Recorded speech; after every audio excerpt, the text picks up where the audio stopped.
Вториот извештај на ПРИБ е одличен всушност. Е супер остар, кај што треба да е остар.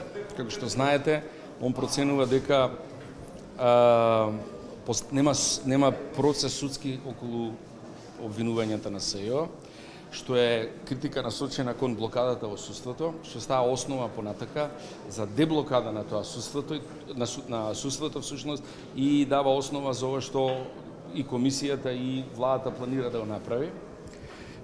Тоа е едно. Второ, мислам дека идејата и коментарот дека судиите треба да бидат крично гонети е одличен. Исто така, тоа околу ние збориме, они се бранат, ја мислам дека после ова некои судии фактички ќе бидат крично гонети и ќе бидат судени, што исто така одличен поттик.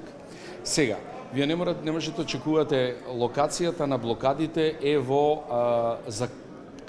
закрчените институции кои најчесто на правосудството, кои не може да се открчат, а не направите политички удар на нив пактешки.